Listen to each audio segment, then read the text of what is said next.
Hello this is Sharmu vlogs. இன்றைக்கி என்ன வீடியோன்னு பார்த்தீங்கன்னா மஷ்ரூம் பிரியாணியும் கத்திரி கொஸ்தும் தான் செஞ்சுருந்தேன். இதோட வீடியோ வேணும்னா கமெண்ட்ஸில் சொல்லுங்கள், டீட்டெயில்டு வீடியோவை அடுத்ததில் போடுறேன். அடுத்தது என்னென்னா லஞ்ச் எல்லாம் முடிச்சுட்டு மதராசி படத்துக்கு தான் போயிருந்தோம்.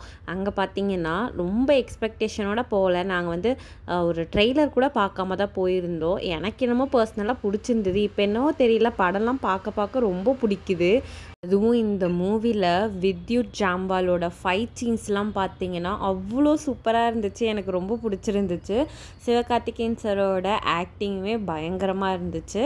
இதையும் பார்த்து முடிச்சுட்டு வெளியில் வந்தால் நம்மளுக்கு வீட்டுக்கு கொஞ்சம் திங்ஸ் வாங்கணுமேனு யோசனை வந்துச்சு. சரி, லுல்லுவில் எப்பயுமே ஆஃபர் டிஸ்கவுண்ட்லாம் போட்டு வச்சுருப்பாங்க. உள்ளே போய் வாங்கினா மற்ற இடத்த விட இங்கே வாங்கிறது கொஞ்சம் கம்மியாக இருக்கும்னு சொல்லிட்டு உள்ளே போனோம். ஆனால் இதில் பெரிய ஒரு ட்ராபேக்கே என்னென்னா, நம்ம வாங்க போன திங்ஸ் ஒன்றா இருக்கும், ஆனால் நம்ம பார்க்குற திங்ஸ் இன்னொன்றா இருக்கும். நாங்கள் வாங்க போனது பார்த்திங்கன்னா ஃப்ரூட்ஸு, வெஜிடபிள்ஸ் அந்த மாதிரி திங்ஸ் போனோம். ஆனால் நாங்கள் பார்த்தது எல்லாமே பேக்கரி, ஸ்வீட்டு, சாட் ஐட்டம்ஸ் இந்த மாதிரி தான் பார்த்துட்டு இருந்தோம். ஆனால் ஒரு கட்டத்தில் என்னால் பொறுமையை இழந்து நானும் ஒரு ஸ்ட்ராபெரி சீஸ் கேக் வாங்கி நல்லா முழுங்கிட்டு வந்துட்டோம். போனீங்கன்னா என்ன வேணுமோ அதை மட்டும் நம்ம வாங்கிட்டு வர மாதிரி இருக்கணும்னு இதுக்கப்புறம் ஒரு சபதம் எடுத்திருக்கிறேன். பார்ப்போம், கடைப்பிடிக்கிறேன் நான்ட்டு. தேங்க்யூ.